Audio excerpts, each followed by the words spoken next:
Só alguns comentários organizacionais. Nosso almoço está confirmado em horário espanhol, das 14 às 15 horas. Temos o coffee aqui atrás, mas acho que a nossa fome por conhecimento e debate, ela faz que privilegiemos um pouco esse pequeno atraso e o nosso convidado.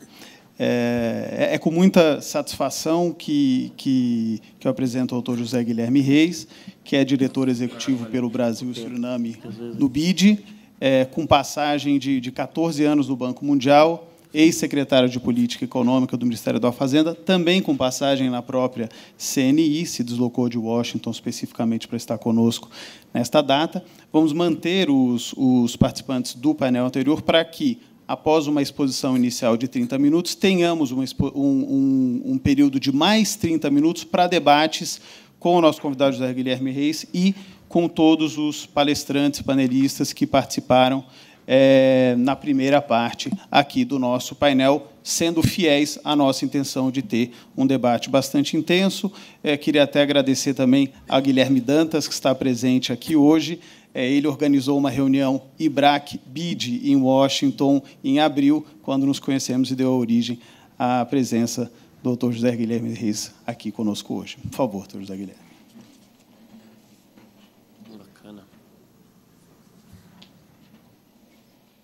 Boa tarde a todos. Eu,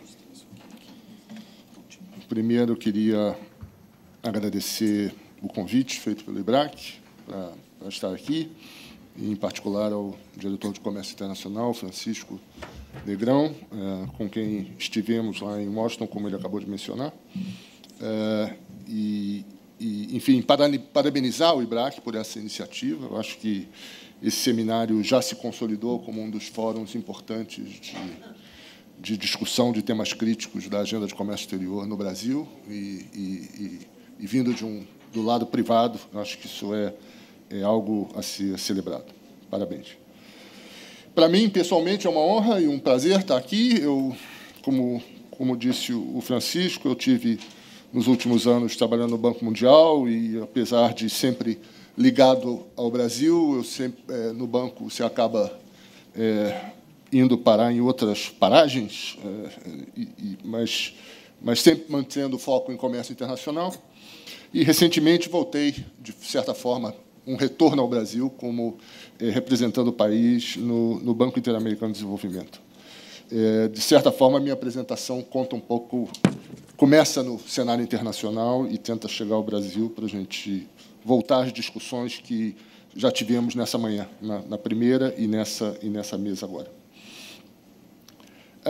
Bom, acho que, pelos que estiveram aqui de manhã, acho que é inegável que, apesar de estarmos na 18ª edição dessa conferência, eu acho que não há a menor dúvida de que, em nenhuma das versões anteriores, os desafios que se colocam na agenda de integração internacional eram tão elevados e tão difíceis de serem enfrentados. Nós estamos passando por momentos de turbulência, caminhando uma direção a um território inexplorado, com absolutamente elevados graus de incerteza sobre o comércio internacional, sobre como o comércio internacional vai ser afetado, sobre como vão se estruturar as cadeias produtivas globais e como inserir-se no comércio internacional para os países emergentes. E acho que o que a gente pode fazer aqui, talvez, é começar com alguma especulação sobre os cenários. E quando eu estava escrevendo esse texto, eu estava com medo de ser pessimista, mas eu assisti o painel da manhã e eu descobri que eu sou um panglossiano otimista, que, na verdade, eu, pelo menos, estou contemplando cenários. No painel da manhã, o cenário era o cenário de hecatombe.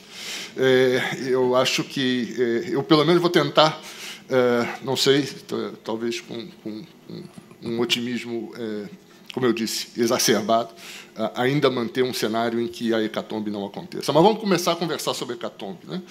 Que é o cenário de guerra comercial entre China e Estados Unidos e, aparentemente, se expandindo para outros países do mundo. Isso é o que nós estamos... Os jornais estão nos indicando, né? Ler os jornais todos os dias está nos indicando.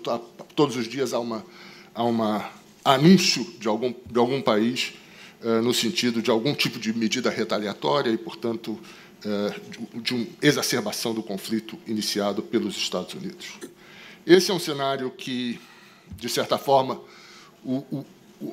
a visão limite desse cenário é todos os países perseguindo uma espécie de American First de sua própria lavra, né? Então, seguindo os Estados Unidos, cada um vai favorecer a cultura do protecionismo e ver o que acontece.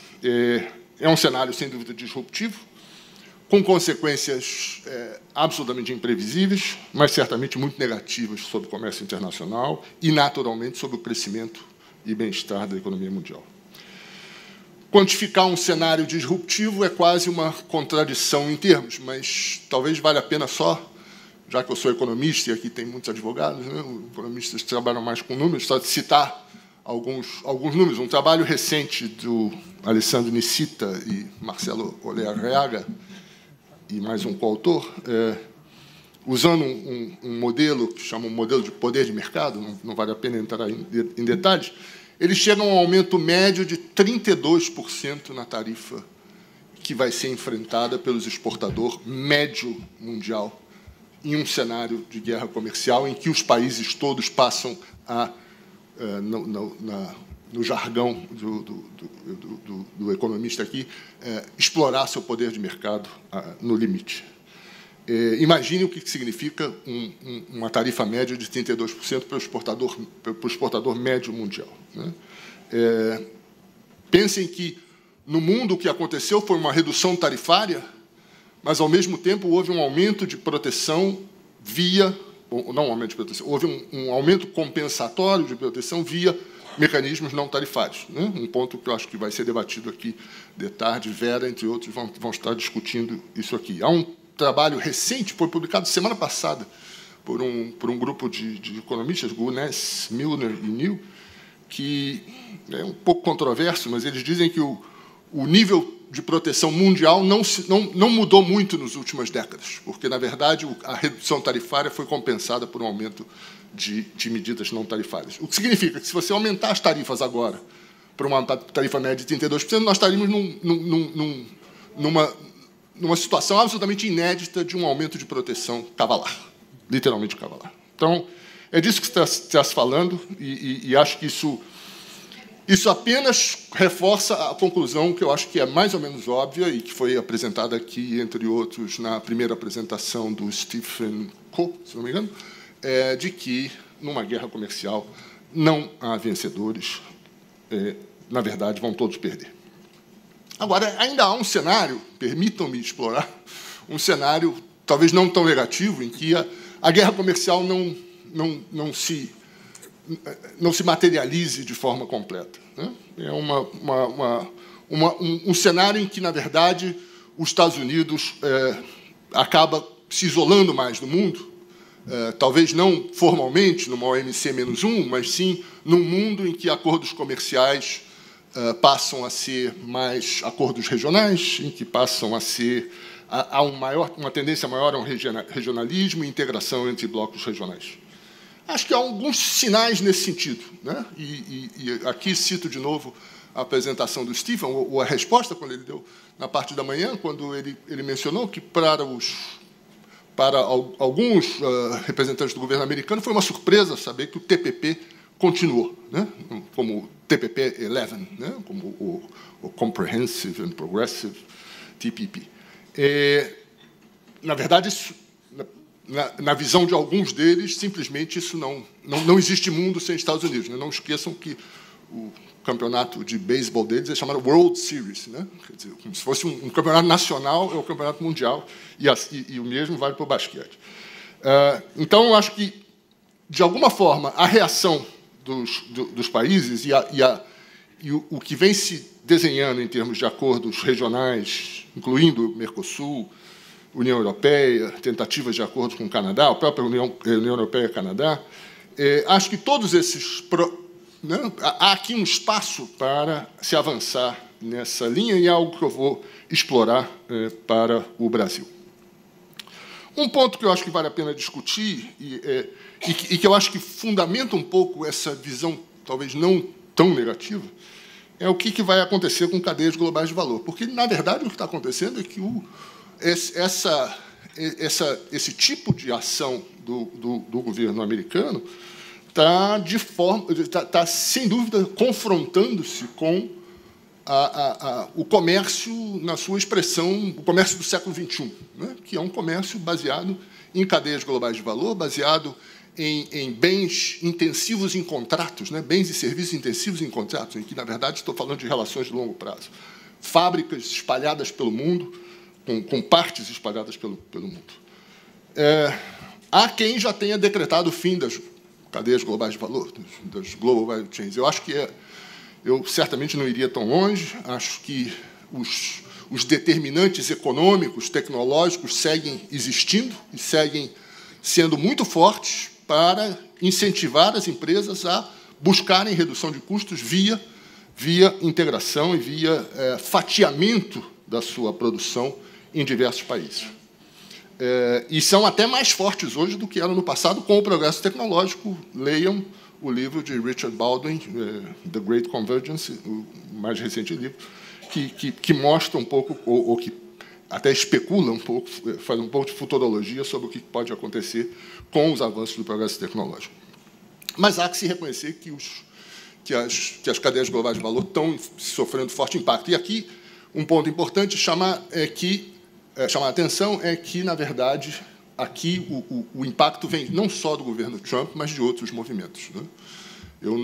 Certamente não se deve colocar Brexit e a política de Trump na mesma cesta. Acho que o Brexit não é um movimento protecionista no sentido clássico do termo, mas certamente, ao afetar fortemente imigração, né, ao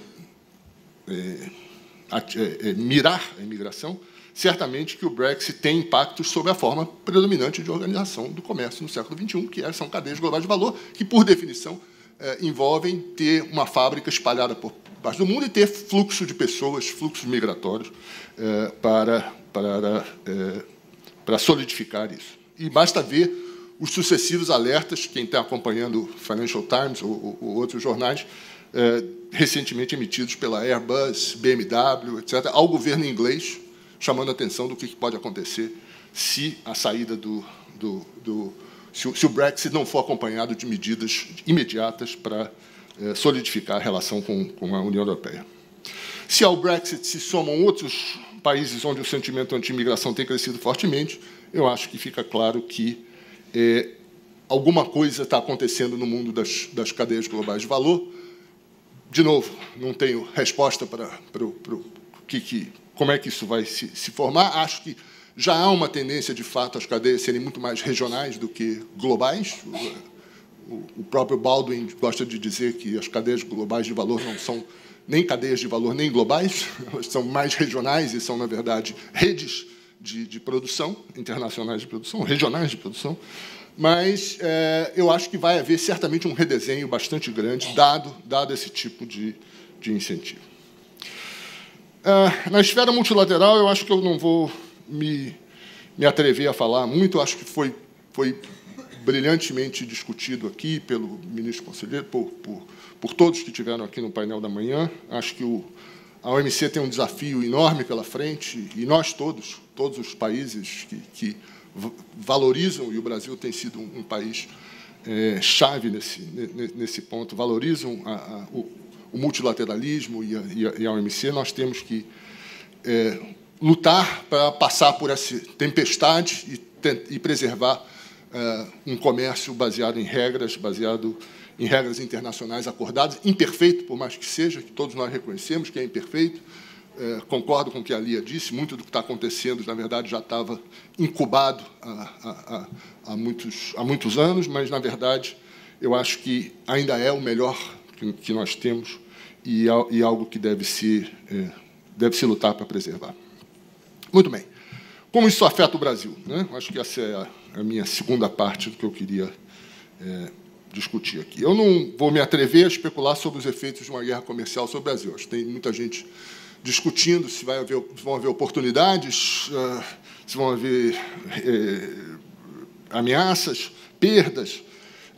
Acho que essa é uma análise de comércio como jogo de soma zero, muito popular em Washington, na Casa Branca hoje em dia, mas definitivamente não é como se a gente vê comércio, né? Comércio é um jogo de soma positivo e o fato de estar se afetando, aventando a possibilidade de uma guerra comercial tem efeitos muito negativos a médio e longo prazo.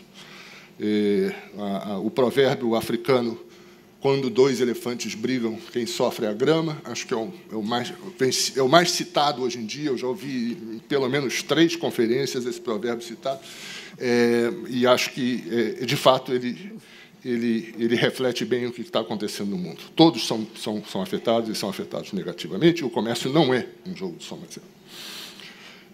Portanto, acho que, para o Brasil, a questão cabe saber o que vale a pena, como foi dito aqui, como para o Brasil pensar com suas estratégias de integração do ponto de vista do desenvolvimento. E eu acho que aqui, acho que o Brasil estagnou durante algum tempo, em termos de seu esforço de integração.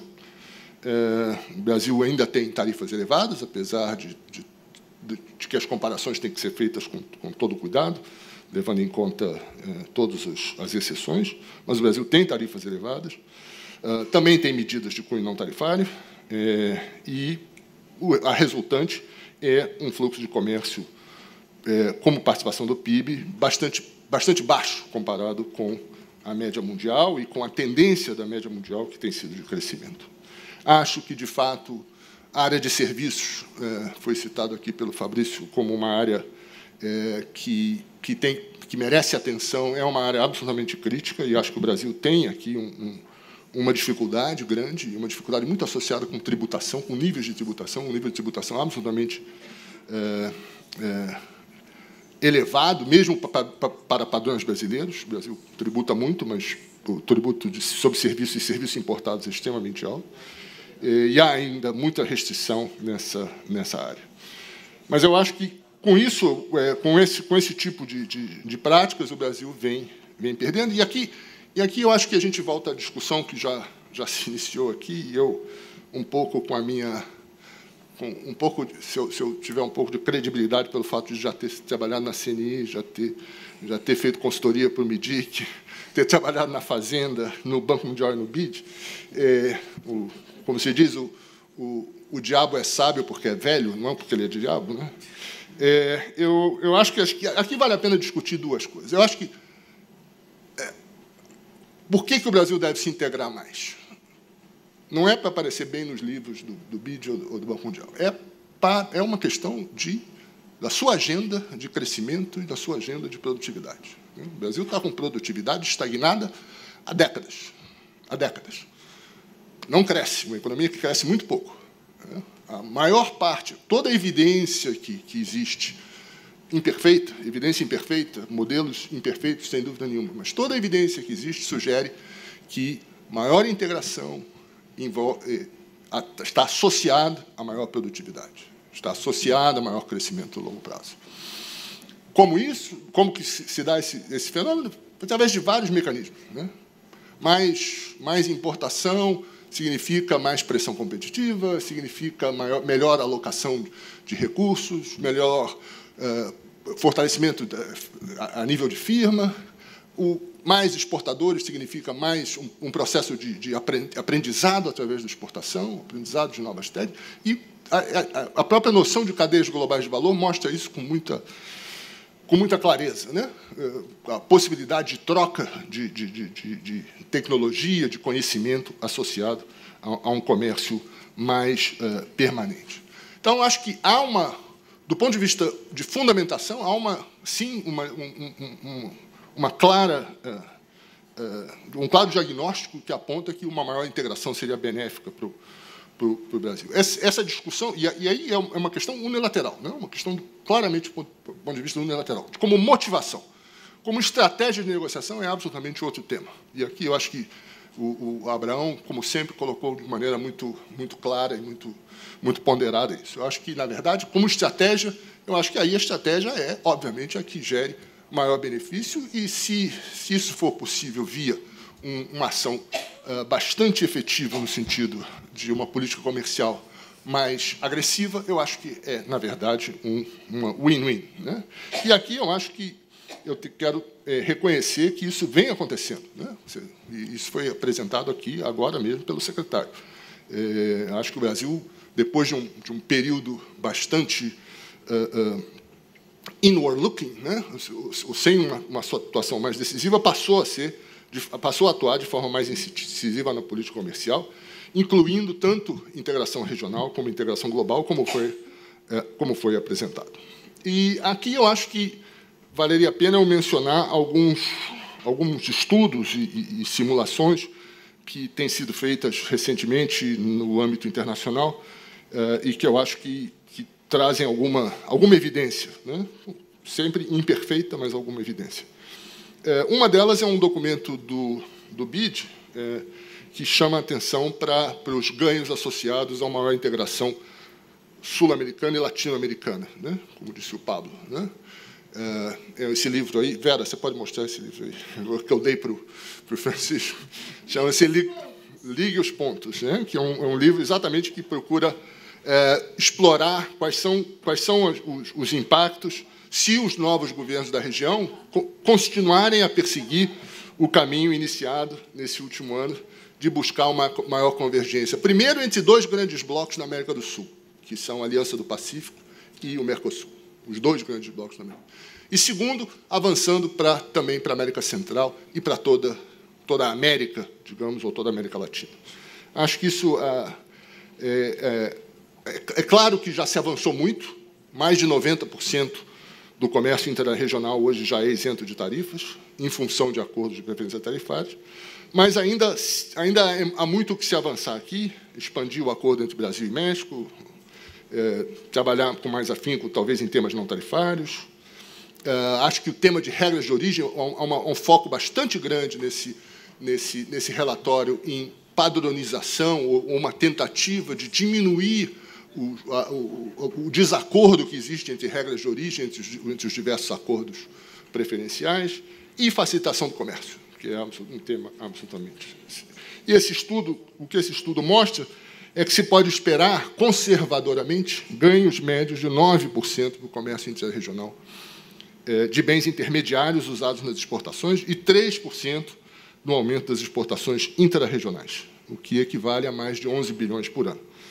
Acho que esses ganhos, como eu disse, são conservadores, mas devem ser contrastados com a queda que houve no comércio interregional entre 2011 e 2017, se não me engano, da ordem de 26%.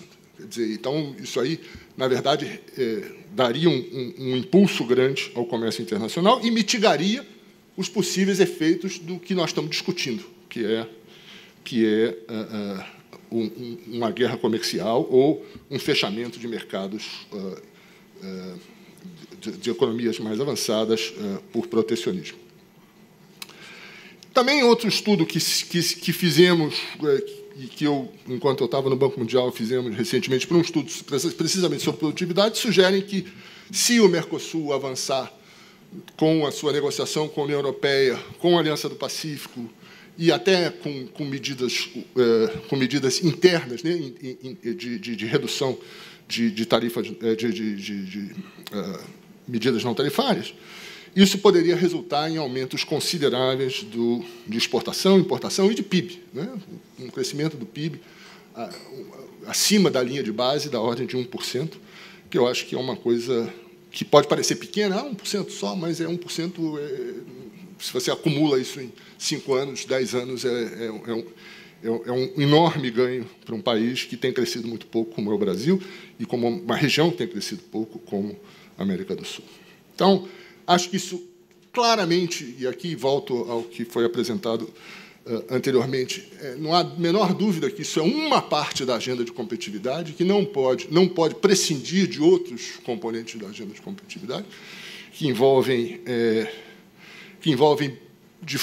que os economistas chamam de diminuir os custos de realocação. Se você faz uma maior integração, isso tem impactos intersetoriais, e você tem que, na verdade, fazer com que a realocação ocorra da melhor maneira possível, e isso envolve toda uma tarefa aqui que também já foi mencionada por alguns, como ambiente de negócios, logística, aumento da competição doméstica e outros. Eu acho que o importante, e aqui eu vou concluindo, é que o Brasil e países do Mercosul sejam capazes de aproveitar um contexto internacional em que eu acho que, apesar de tudo que está acontecendo, diversos países ainda vão estar buscando novas parcerias para buscar negociações e acordos com outros países. E acho que nunca é tarde para tomar iniciativas corretas na área de política comercial. Termino insistindo no ponto que eu fiz. Acho que a maior justificativa para buscar a maior integração da economia brasileira para o mundo segue sendo como motivação unilateral, mas como estratégia de negociação, sem dúvida nenhuma, temos que buscar formas de fazê-lo da maneira que seja mais benéfico para o país. Acho que seguir uma agenda de reformas complementar baseada em dados e evidências que construa as novas bases de integração com o mundo, eu acho que é uma estratégia muito positiva para um país que, infelizmente, não tem crescido como a gente gostaria de crescer, mas que nós todos temos confiança vai recuperar essa trajetória de crescimento. Muito obrigado.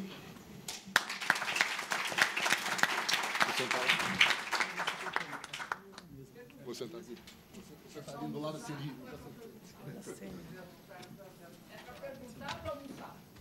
Pois é.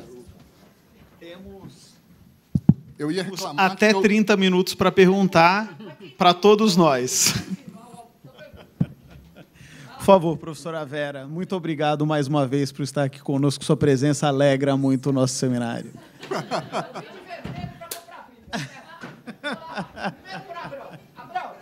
Microfone. Já foi embora o microfone? Não precisa falar inglês? Vamos lá, Abrão.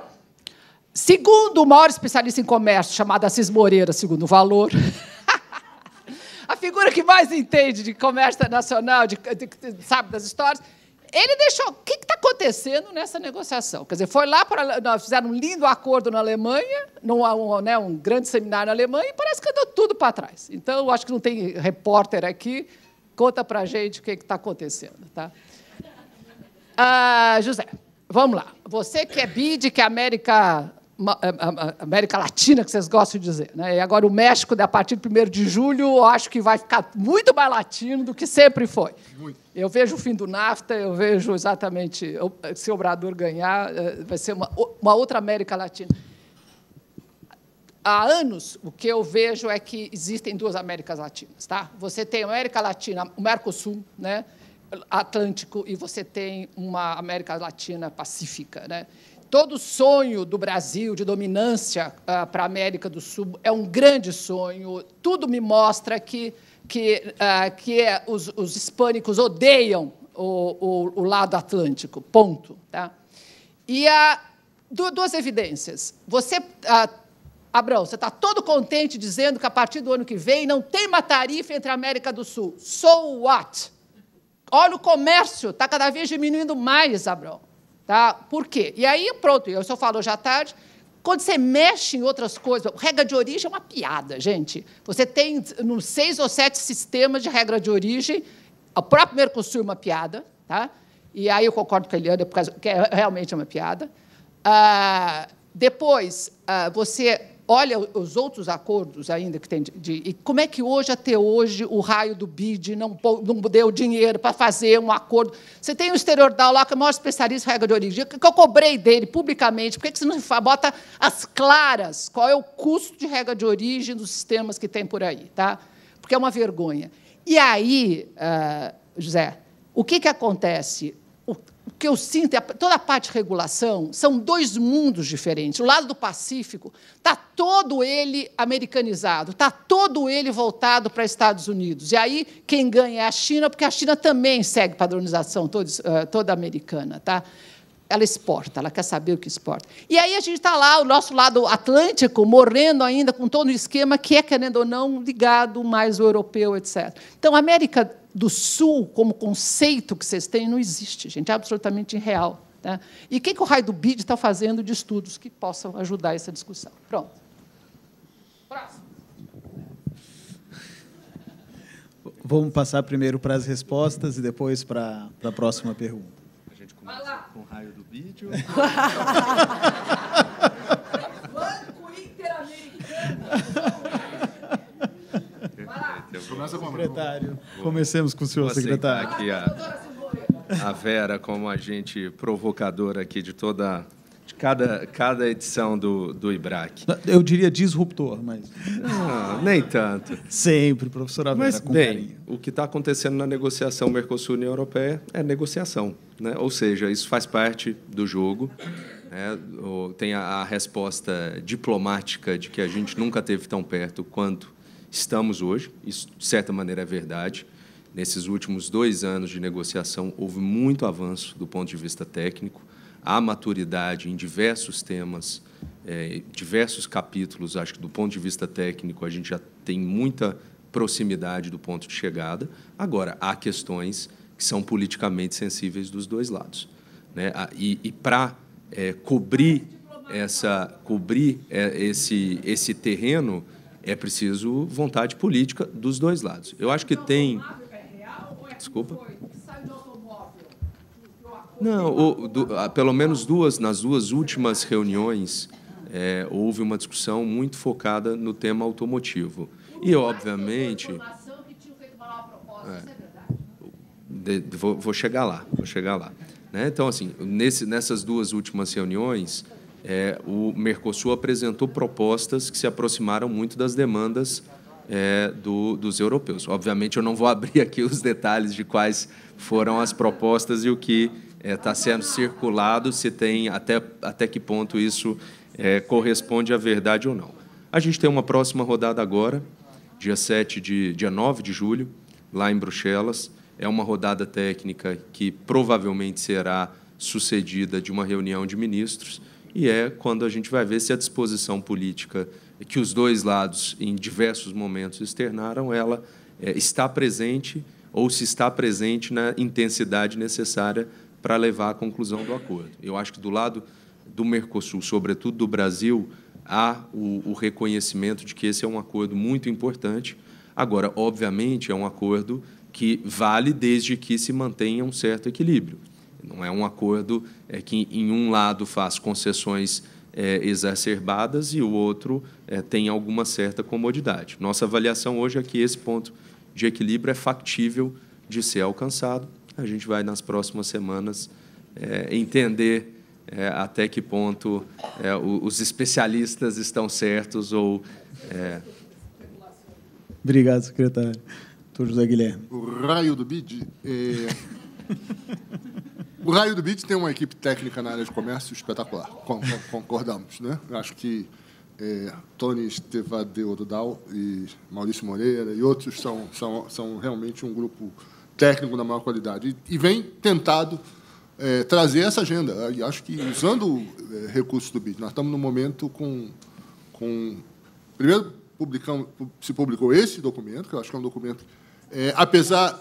acho que você, na verdade, como você sabe, ficar na discussão geral sobre barreiras não tarifárias é uma forma de...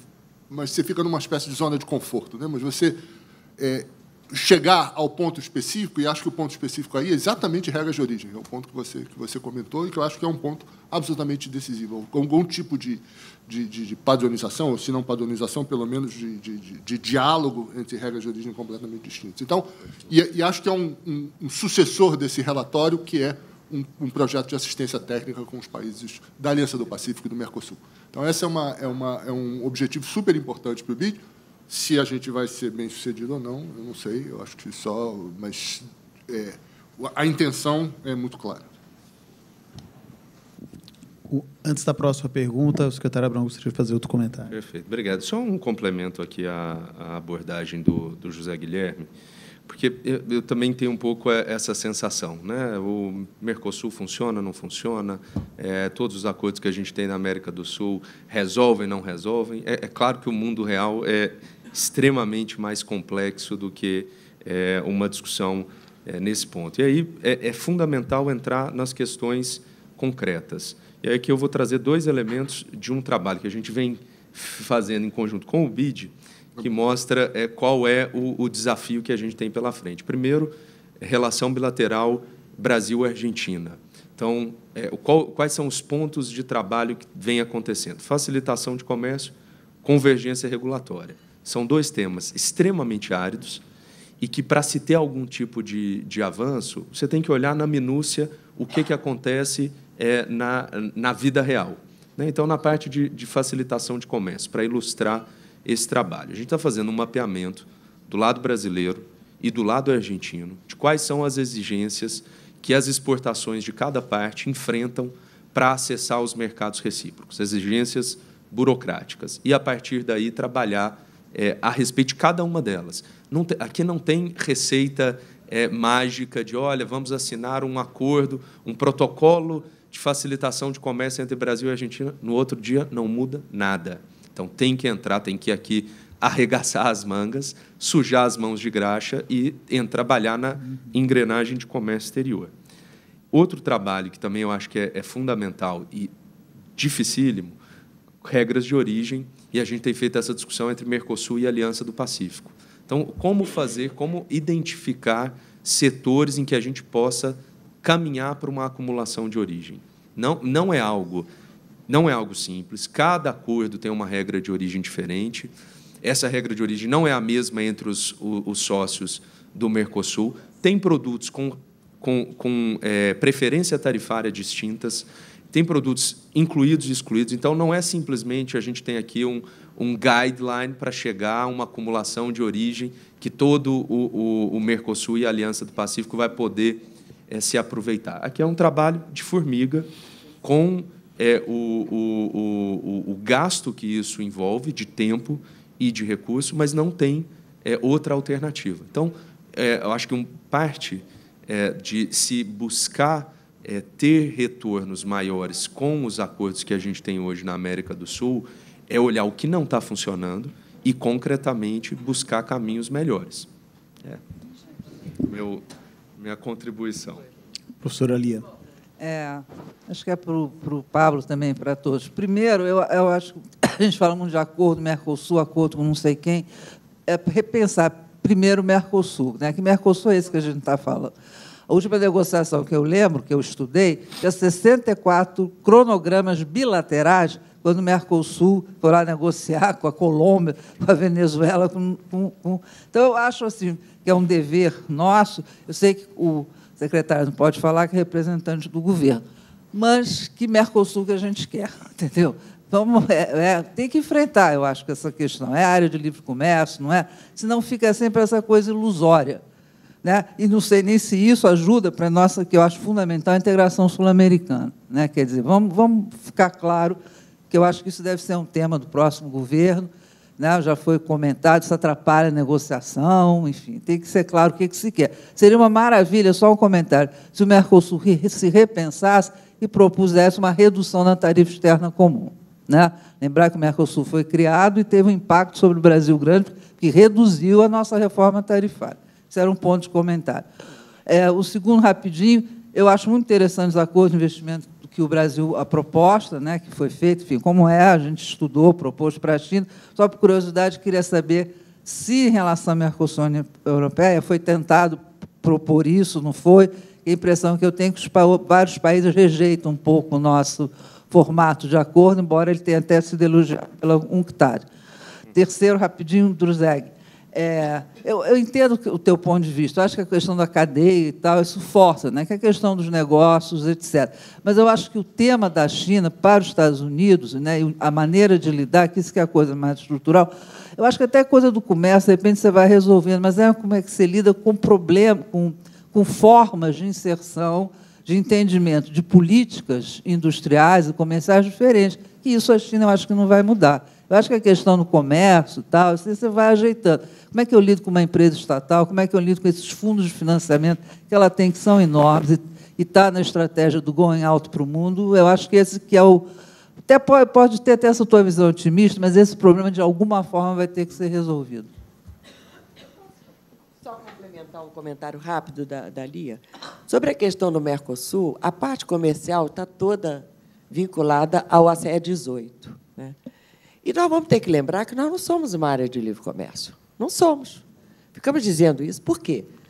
O substancial de comércio do Mercosul é o setor automotivo.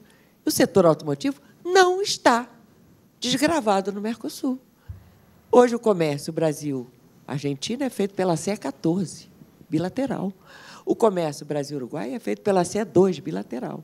As zonas francas, oficialmente, e áreas aduaneiras especiais, também não estão no Mercosul. Por que você consegue um comércio preferencial? Porque Brasil e Argentina negociam Zona Franca de Manaus, Terra do Fogo, pela CE 14. Brasil com as zonas francas do Uruguai, pela CE 2. Então, que zona franca? Eu acho que a Lia tem toda a razão. Que Mercosul é esse? Primeiro, vamos integrar. Como é que nós vamos negociar um acordo automotivo com a União Europeia se não temos nenhum acordo automotivo intra-Mercosul? E regra de origem e cotas? Como é que nós vamos compatibilizar isso? Não temos internamente e vamos dar externamente? Realmente é difícil de entender. É só para complementar o comentário dela. Tem que botar ordem na casa.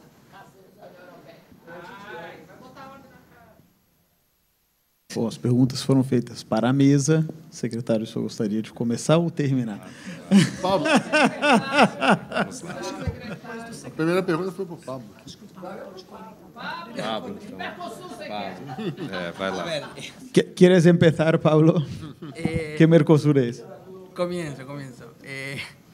Creo que el punto es China, definitivamente. Yo veía el cuadro del déficit comercial americano, que hay una parte que es China y el resto no se sabe de quién. Es China, a través de sus países satélites. Es México siendo infinitamente más competitivo porque adquiere insumos en China. Es Corea porque adquiere insumos en China y los vende en Estados Unidos. Cuando Estados Unidos no nos puede gustar los modales de Trump o el tweet, pero dio spot on en lo que es. Ese es el problema. Si uno mira la curva de ingreso de Milanovic, se ve claramente cómo el ingreso per cápita por los deciles más ricos o más pobres, del 88 hasta hoy, la clase baja y media de los países desarrollados prácticamente no creció o se movió un 15%. China, un 90 o 100, de acuerdo al año que se lo mide. Entonces, ese es el punto. O sea, lo que Trump está diciendo en sus tweets es eso, es la ganancia económica que hubo en el desarrollo del mundo, integración de población, cosas, se lo llevó gente que no es la clase media, media-baja de los países desarrollados. Eso es Brexit, Trump, nacionalismos en Europa. Esa es la respuesta. Entonces, hay un problema en OMC, está clarísimo. Entró al club el socio que se roba la toalla, que no paga la cuota, que tira la comida al suelo y no limpia. Ese es el socio que tenemos hoy en el club. Entonces, cuando me dicen, se va a Estados Unidos de la OMC, por favor que Argentina lo siga.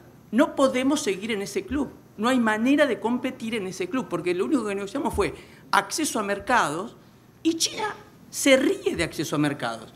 Te devalúa la moneda. Vos no tenés libertad de movimiento de capitales, entonces él hace lo que quiere con su moneda. Tiene todo el sistema financiero tocado, armado, y le regala, están todas las empresas quebradas y las vuelve a financiar. No tengo manera de competir con esa persona, jamás en la vida.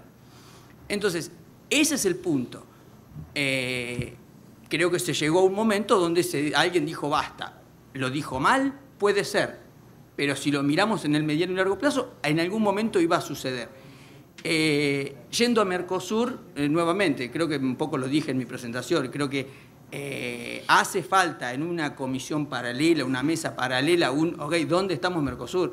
Tenemos regímenes de importación específicos que erosionan el AEC, listas de excepción, Paraguay y Uruguay cada vez más. Hay una norma que, por suerte, no sé si hay algún uruguayo o paraguayo acá, pero que no, dice que cualquier regla de origen que se dé a un socio no Mercosur la pueden pedir ellos para ellos. Eso ya sería la destrucción de la regla de origen del Mercosur, intra-Mercosur. O sea, es algo... Por eso yo decía, el desafío como abogados, o sea, la parte legal, el andamiaje jurídico del Mercosur deja mucho que desear. Entonces, ahí hay muchísimo trabajo y yo coincido, uno de los temas donde armonicemos reglas de origen es un lugar donde hay que trabajar. quizás la industria del Mercosur, de Argentina, va a tener que ceder algo. Tenemos reglas de origen muy estrictas y hoy las cadenas de valor hacen que eso no sea viable si nos queremos continuar integrando. Y la verdad que este modelo de seguir cerrados al mundo no está solucionando los problemas económicos, de calidad de vida de la gente. Entonces, ese es para mí el punto. O sea, Mercosur tiene un gran trabajo hacia la interna de lo del hace 14, hace 18, o sea, claramente. Vou fazer um comentário aqui ao ponto que a Lia fez e também ao ponto do Paulo. Eu acho que é a China, mas também é outras coisas. Claramente, a agenda parecia ser só China, mas, na verdade, se expandiu muito. E muitos do governo Trump, na verdade, têm uma agenda que é uma agenda do passado, que é uma agenda da indústria, do tipo de recomposição industrial, que eu acho que vai ser difícil eles terem algum sucesso. Eu acho que é inegável, todo mundo, e acho que a Lia falou isso na sua apresentação, que a aderência da China às regras da OMC é uma questão que vem sendo discutida há muitos anos e é legítimo discutir. O que eu acho é que jogar fora as regras do jogo para lutar contra a China não é a melhor forma. Eu acho simplesmente E botar exatamente. Hoje em dia são todos meio, né, assim, apoiando a China. Pô. Então, eu acho que isso aqui é um caminho terrível. E aí eu acho que o meu ponto, Lia, também porque, convenhamos, o presidente dos Estados Unidos é um fenômeno de comunicação. Ele consegue dominar o mundo. Todo mundo fala dos tweets dele. Agora, ele não é o dono do mundo, e nem dos Estados Unidos. Você vê isso, quem vive lá vê isso. Quer dizer, as reações são permanentes, não aparecem tanto, mas estão aí. Quer dizer, a indústria, parte da indústria americana entrou com ação na justiça contra os economistas, todos são contra. Todos os economistas republicanos e eu acho que a forma democrática que isso se expressa é através de eleições. Vai ter eleição agora em novembro. Então, eu acho que isso pode não necessariamente vai. Eu acho que o jogo americano é muito complicado. Eu desisti de entender, moro lá há 15 anos, mas não entendo. Não achava que o Obama nunca ia ser eleito, ele foi eleito. Achava que o Trump nunca ia ser eleito, foi eleito. Mas, enfim, eu acho que tem uma pressão que não é tão visível, mas uma pressão contrária, uma reação que é muito forte. E é uma reação ancorada também em interesses econômicos. O mundo se organizou desse jogo. Hoje, você chuta para o teu bolão de hoje, de Trump reeleito? Eu acho que ele vai perder a maioria na Câmara agora. Se ele vai ser reeleito, eu não me arrisco. 2 anos. Eu prefiro, como disse um consultor hoje, eu prefiro tentar prever o tempo numa tarde de terça-feira daqui a 2 anos. Deixa eu fazer um comentário também aqui sobre o Mercosul e a CFI.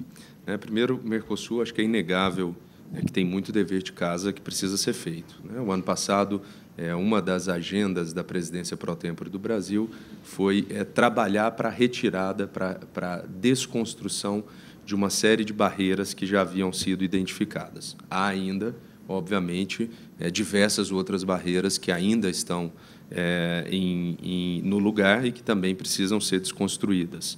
Mesma coisa, do lado tarifário. A Eliana comentou automotivo fora do Mercosul, açúcar fora do Mercosul, ou seja, além de grandes áreas relevantes do ponto de vista de comércio, há também diversas exceções. Ou seja, a gente tem uma distorção, eu diria, do ponto de vista tarifário em relação ao que cada país tem que fazer. Aí eu só acho que a partir dessa realidade, a gente não pode cair no dilema de que ou eu conserto o Mercosul para que ele chegue na sua forma ideal, ou eu avanço com outros países, com uma inserção no mundo e deixo o Mercosul de lado. Eu acho que aqui não são escolhas excludentes e uma decisão nesse sentido seria extremamente prejudicial. Então, há como caminhar, fazer o dever de casa que o Mercosul precisa e que vem sendo feito. Eu comentei, a gente assinou no ano passado um acordo de compras governamentais, um acordo de investimentos. Nós revisamos a regra sobre criação, revisão e retirada de normas, de regulamentos técnicos dentro do Mercosul. e, ao mesmo tempo em que se faz isso, caminhar com a agenda de negociações internacionais. E eu acho que os dois braços, eles se reforçam mutuamente. E, de novo, os alcances, os resultados que a gente teve no ano passado, muito se deram em razão da iminência das negociações que vinham em curso. Então, o que deu força para que o Mercosul concluísse um protocolo de compras públicas foi justamente o fato de que esse tema vinha sendo negociado com outros blocos e o Mercosul não tinha regras próprias. Tirar o Mercosul resolve isso? Não. Significa que você pode negociar isso com outros países e você não vai ter essas regras entre os sócios do Mercosul. Então, acho que essas duas agendas elas precisam caminhar juntas e elas se reforçam mutuamente. Em relação a investimentos, esse tema faz parte da negociação com a União Europeia, mas num formato um pouco mais restrito do que a gente tem negociado nos ACFIs, né? Basicamente, o que entra ali é o modo 3, prestação de serviços presenciais. Então, é esse o corte entre serviços e investimentos que vem sendo negociado no âmbito de Mercosul e União Europeia. Mas o fato de a gente ter assinado um acordo comum no Mercosul de investimentos já tem ajudado e sido usado como referência para outras negociações mais novas. Então, por exemplo, EFTA e Canadá, muito embora a gente ainda não tenha consenso sobre qual vai ser a base de negociação em serviços, o fato do Mercosul já ter essas regras comuns tem nos ajudado na discussão com esses dois blocos. Então, ele, mais do que do ponto de vista bilateral do Brasil, ele já tem tido uma influência nas nossas negociações extra-regionais também. Inclusive, aproveitando que a Venezuela está fora.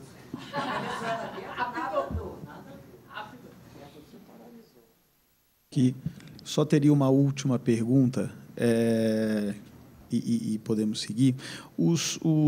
Nós discutimos hoje, quando falamos de acordos, que, naturalmente, os acordos eles devem ser acompanhados, eventualmente, de um cronograma para permitir um certo tempo de readequação interna, né, para que as indústrias se preparem para, efetivamente, aquela abertura.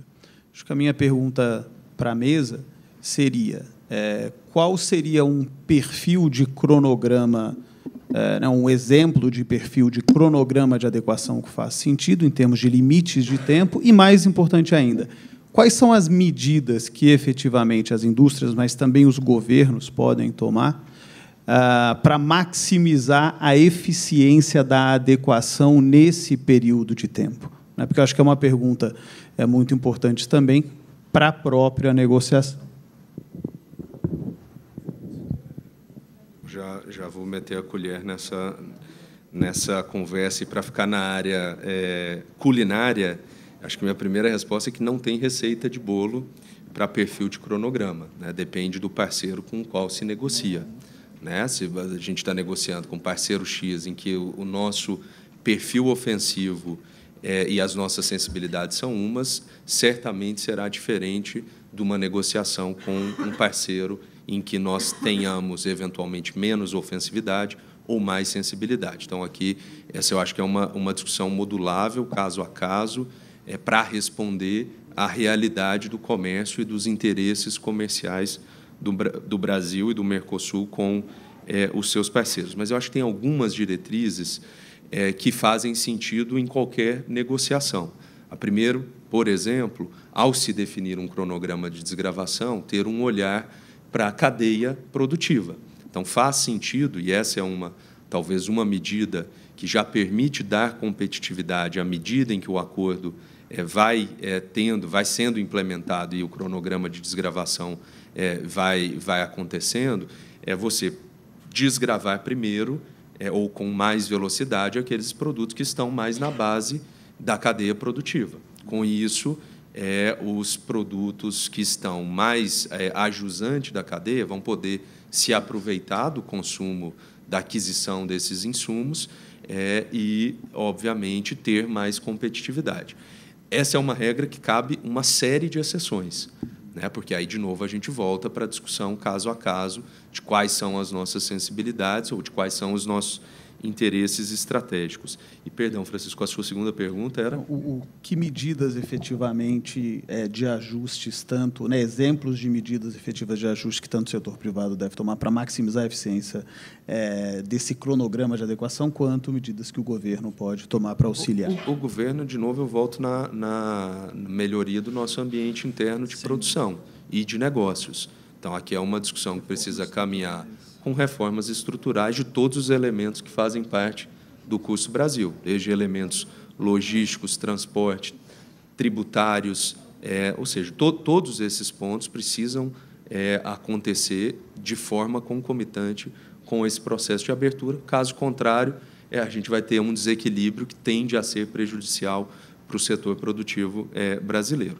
Do lado das empresas, eu acho que investir no conhecimento, nas parcerias, no seu plano de negócios em relação àqueles países com os quais esses acordos vêm sendo firmados. Então, à medida em que esses acordos entram em vigor, e olha que há aqui um tempo razoável entre a conclusão de um acordo e o início de vigência desse acordo, as empresas precisam se preparar, precisam entender qual será a nova realidade, revisar os seus planos de investimentos, muitas vezes haverá novas oportunidades de investimentos e trabalhar, obviamente, em conjunto com o governo para potencializar essas novas oportunidades. Se eu puder acrescentar aqui, Francisco. Sem dúvida. Eu acho que, completando o que o secretário Abraão disse, eu acho que tem uma agenda, e aí o raio do BID pode voltar a estar no spotlight, que eu acho que desses pontos todos que o secretário mencionou, eu acho que não há dúvida que tem um tema que é absolutamente crítico para a integração, que se chama infraestrutura. A gente está falando de integração latino-americana, mas, ao contrário da europeia, asiática, das fábricas América do Norte, a fábrica Europa, a fábrica... a gente tem uma infraestrutura absolutamente claudicante. E o Brasil, com problema fiscal quase que bastante sério, né? Já por muitos anos, não há dúvida que investimento público tem sido como se diz em inglês, roads don't go on strike, né? Então, eles acabam sendo os primeiros a serem cortados numa situação fiscal. Como eu estou com vários advogados aqui, no Brasil, as estradas não estão na Constituição, né? Ao contrário de todo o resto, né? Está na Constituição brasileira. Então, na verdade, a gente acaba prejudicando seriamente, e acho que isso é uma agenda que a gente tem que, sem dúvida nenhuma, atacar. Eu acho que dos pontos que o secretário mencionou, eu acho que é um ponto-chave, e acho que o BID aqui tem um papel, a gente tem trabalhado muito em tentar trazer setor privado, tentar viabilizar investimentos do setor privado em áreas chaves, né? Tanto transporte como energia, como saneamento e o que vale, algumas delas mais, outras menos críticas para o processo de integração. Mas, sem dúvida nenhuma, acho que é a área mais difícil, e uma agenda muito difícil, mas que é absolutamente crítica como uma agenda complementar. Perfeito. Gostaria de agradecer novamente ao doutor José Guilherme, ao secretário, Pablo, a doutora Carla. Encerramos, então, a nossa parte da manhã. Muito obrigado a todos. Almoço das 2 às 3, retomamos às 3.